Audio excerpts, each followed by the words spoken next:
Welcome to SandCity Sports. I am your host, the Cape Cod Kid, artist formerly known as Andre King, and we're back again to bring you all the sports and current events news stories that you need to know. Folks, you can see we have a special guest who is going to be a consistent contributor. Mr. Sean Fresh Robinson is on the show. Welcome. Welcome. Thank you. Yes. Thank you. Yes. Thank you for having me. He's been a supporter for a time and very busy. Has a youngin', you know, in addition to the family. It's 9 months. Yes. 9 months. So congratulations. Thank you. You know, Thank you. family. And so we was just talking, you know, this show, we're glad to have it, you know, but it's a facilitator. It definitely comes second, you know, to those things that are first thing. First, you know, the good work-life balance is what Sean is doing. You know, the family thing's doing very well. Yeah. You know, also has a background in music and entertainment, which we're going to get to. Okay. You know, and but we're just thankful for the support, you know, from you guys out there, you know, on YouTube and, you know, social media, Facebook, so on and forth, you know, and then the people that actually want to come on the show. You guys are welcome, and he's been a consistent contributor, a supporter rather, and we're glad to have him here. Folks, we're going to get right into it, and you know what it is. Today is a very somber day, okay, in Patriots land. You know, my news feed last night, I was looking for Patriots fans last night, but it was a little bit quiet. You know, my fantasy league, you know, there's a lot of diehard Patriots fans. They didn't have much to say. Are you a Patriots fan? I am not necessarily. I'm a Patriots. I respect the Patriots. Yeah. I'm coming from the great state of New Jersey. Okay, I was born in the great state of New Jersey, so I got tri-state roots. You know, so we moved here in 93, 94, you know, so that's why I don't, you know, have that love that most do. Are you a Jets or a Giants fan? You know, so coming from the great state of New Jersey, my teams were the Jets and the Eagles. I have family also in Philly, and so I'm riding with the Jets. You know, the Jets are 1-7. That doesn't faze me. Okay, I'm wearing Jets memorabilia on this show before Christmas. Now that you brought it up, there's gonna be a Jets T-shirt. Okay, I'm going online to find it. It'll be difficult to find. You know, and then also the Eagles, based on the Philadelphia connection. I got family in Philly, so those are the kind of teams. But I respect the Patriots, and I gotta make it clear. You know, we have to recognize greatness. They took a significant L last night, and we're going to get all into that because there's many storylines. But the standard that they've set for many years, you know, people want to talk, you know, and if they hate us because they ain't us. We got two dynasties, Sean. We got championships in 02, 04, and 05. Yeah, 01, 03, 04. Okay? You're right. Excuse me, my bad. You know, 01, 03, 04, let me correct that. But then also 15, 17, and 19. Then we have, I think it's 14, 16, 18. Okay. We will have confirmation on it. But the point of fact is there's a 10-year gap in between those runs of greatness. Yeah, we had two, you know, as everybody knows, we had two Super Bowls that we went to between that. The undefeated season where, you know, the David Tyree catch off the helmet. Yes. Once in a lifetime. Yeah, and then, you know, when we played him a couple years later, you know, Mario Manningham with the sideline catch. Indeed. And Wes Walker did. Drop a pass. Yeah, there was a, you know. But two, it could easily, to that point, it could easily be 8 rather than 6 because both of those games were nip and tuck. Oh, yeah. With those Giants teams.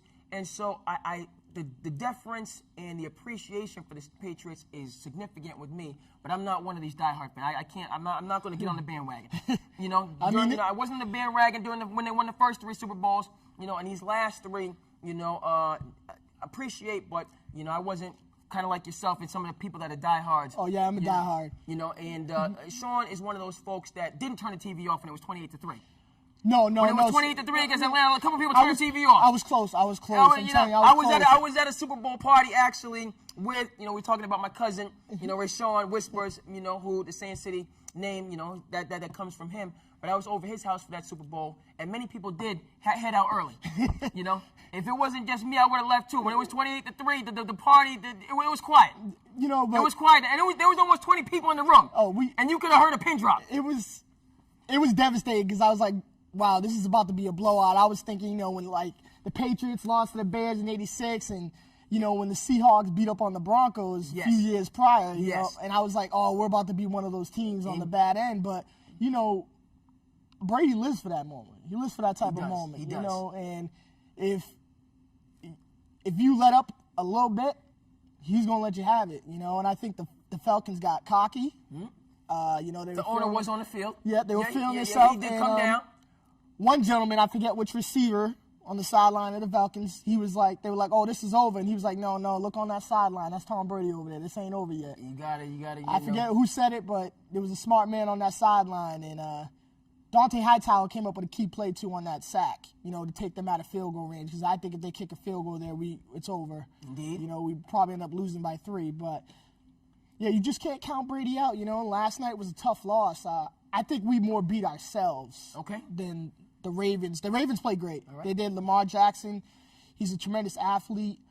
But I think we beat ourselves. A lot of penalties that you don't see the Patriots make. A lot of, mental mistakes. Like, we couldn't get off the field on 3rd down because we had, two neutral zone infractions on 3rd downs on 2, those are 2 drives I should have stopped. We're going to get that on the screen, but there was a number of penalties, which to your point is uncharacteristic. Yes. And, the Edelman fumble. We were driving. Yes. We were driving. We were down, 24-20, I believe. We could have drove down the field, and then it would have been 28-24. I think it was 17-13. Was it 17-13? That was the start of the second half. Okay. The Patriots got the ball. Yeah.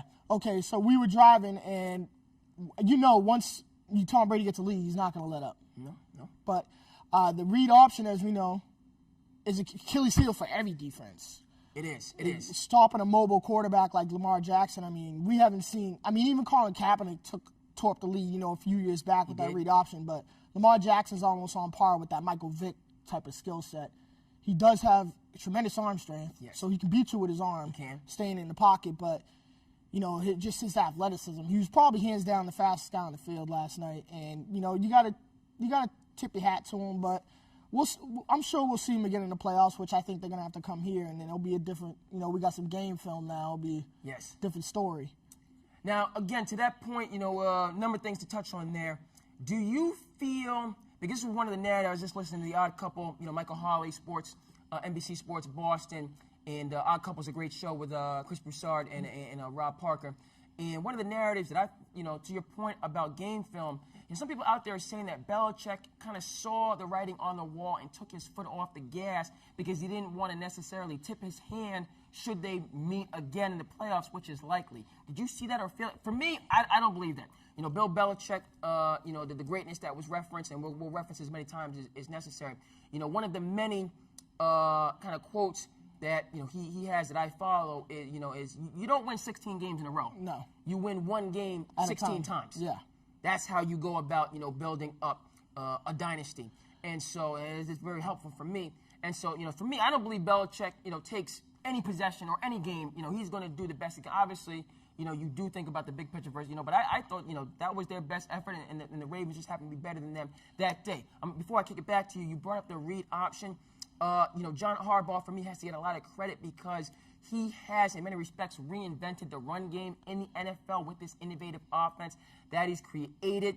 The 2 tight ends. We'll get the name. I forget the particular term. It's different than the read option in terms of how they organize their run game to leave all options available, both run, play action, so on and forth. But it's unique.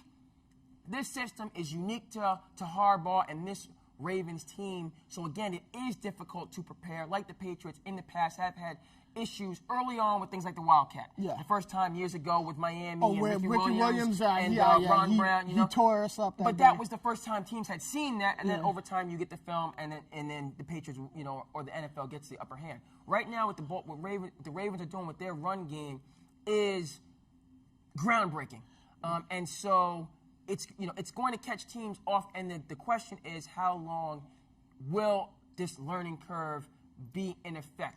Again, kick it back to you. We also have to recognize there wasn't just the Julian Edelman turnover. Rex Burkhead had an uncharacteristic turnover as well. Brady too. That toss up to Sanu. Oh, how did that? In double coverage. You just you hit the check down.